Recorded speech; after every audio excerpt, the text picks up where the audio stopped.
Good afternoon guys, Coach Jerry from 4M Driving School. Today it's Wednesday. It's a Wednesday fun day. So today I'm heading to Vancouver because I think nagkatapo na sila kasi lagi na lang daw ako nasa ibang lugar. Wala ako sa Vancouver. So malayo kasi. So I'm heading to Vancouver, I'm heading to Point Grey to do a mock test. Meron akong nakitang comment kanina sa TikTok na magkawa daw ako ng video about mock test. Okay, so I wrote this niya tomorrow, then I can make a mock test today. I'm just gonna ask her kung papayag siya. May video ko yung kanyang mock test today. Ano ba yung mock test? Mock test is para lang siyang mag-exam ka ngayon kung ano yung pinapagawa ng examiner, yun yung papagawa ko sa iyo, diba? Then let's see if you can kung magawa mo siya ng perfect. Siyempre pag mock test, gusto mo wala akong mistake o kaya less mistake lang, and yung mistake mo is minor lang siya, kumbaga hindi siya major mistake na reason mo siya for failure. Pero kung magawa mo naman siya ng karoon ka ng major mistake during failure, kaya kaganda ng mock test, we can correct it right away.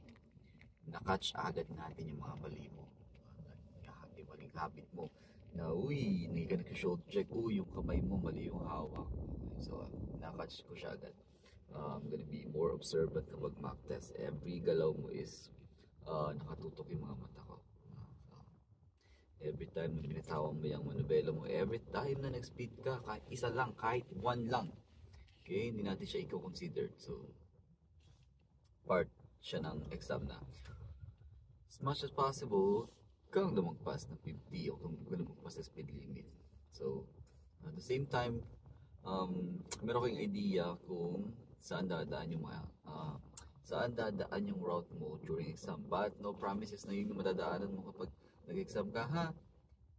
Kasi minsan binabago, hindi pala minsan, I think as always binabago nila yan kung saan dumadaan. It's either they're doing opposite directions or it's either they're doing left tapos ginagawa nilang right. Okay? Minsan naman sa ibang area sila pumupunta. So no guarantee na yung mock test natin, okay, pero malaki yung chance, di ba? Kasi we're doing your mock test kung saan ka mag-road test. Ganun ako mag-mock test. I usually do it kung saan yung road test nila. To be familiar din sila dun sa daan. I think I did mock test sa Kingsway, which is mostly dirty. Sa Kingsway, mostly bike shared road. Ganun din naman sa Point Grey. A couple of students na nakapasa na sa Point Grey, and then have few rin na bumagsak din naman. Diba? So, I'm not perfect. So, but I'm trying my best na malimit ko yung bumabagsak. So, as much as possible, kung kaya 0%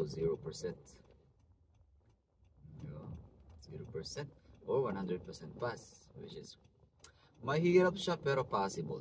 Yes, mahirap siyang gawin, but I think it's possible. Siyempre with the help of my students, siyempre, if they're gonna listen to me and then we're gonna work out together, hindi naman pwedeng ako lang, di ba? Siyempre sabihin ko mang ready siya tapos di naman pala siya ready kung nag-exam na, kinabahan siya, di ba? So maraming factors. So yun, update ko kayo.